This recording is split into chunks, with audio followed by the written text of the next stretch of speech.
You have lived every second of your life, every laugh, every fear, every moment. So here's a strange question. Where did your first years go?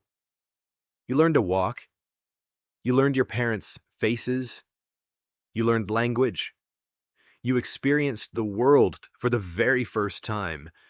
And yet, you can't remember any of it. It's as if the first chapter of your life has been erased. But why? And perhaps even stranger, if those memories disappeared, who exactly was the person that lived them? Think about your earliest memory. Maybe it's your first day at school, a birthday, a family trip. For most people, their earliest memory happens somewhere between 3 and 4 years old. But before that, nothing. An entire world exists behind a locked door. You were there. You experienced everything, but the memories are gone. Imagine waking up tomorrow and forgetting the first 4 years of your current life. It would feel terrifying. So why does everyone experience this? The strange answer is this. Your baby memories may not actually be gone. Your brain simply can't access them anymore. Scientists call this childhood amnesia, and almost every human experiences it. In other words, the problem isn't that your baby self wasn't making memories. The problem is that your adult brain can't find them, which means something surprising. Your baby self may have remembered far more than you think. Babies recognize faces, they recognize voices, they learn patterns, they understand emotions. Some experiments show that babies can remember events for weeks or even months. They learn who their parents are. They know familiar places. They predict what happens next. This means something important. Babies are not living in a fog. They are actively learning, actively remembering, actively experiencing the world. So if the memories existed, where did they go? During your first years of life, your brain changes faster than it ever will again. Millions of new connections form every second. Entire brain networks reorganize themselves. It's almost like rebuilding a house while living inside it.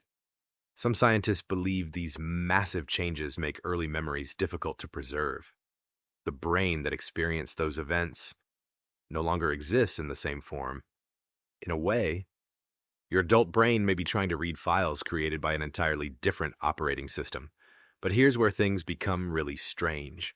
Your earliest memories often appear around the same time you learn language, and that might not be a coincidence. Before language, experiences may be stored as feelings, images, sensations, sounds. But once children learn words, something changes.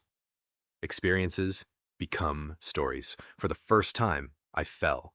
I was scared. I remember. Language may act as a filing system for memory. And here's something even stranger.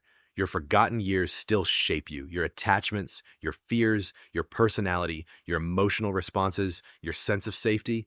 You may not remember your first experiences, but your brain does. Those years helped build the person you eventually became. It's possible that some of the most important events of your life are events you'll never remember.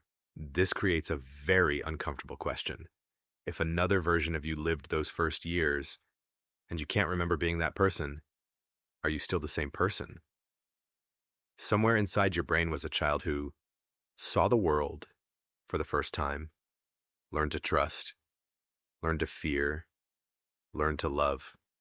That person existed, but you can never speak to them. You can never ask them what they felt. You can never know what they saw. Maybe the greatest mystery isn't why we forget.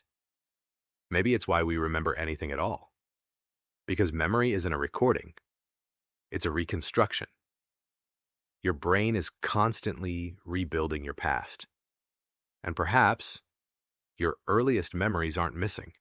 Perhaps they're simply written in a language your adult mind can no longer understand, which means that somewhere inside you, there may still be a child, a version of yourself that experienced the world for the very first time, a person who helped create you, a person you'll never remember. You don't remember becoming yourself. And yet, those forgotten years may be the most important years of your entire life.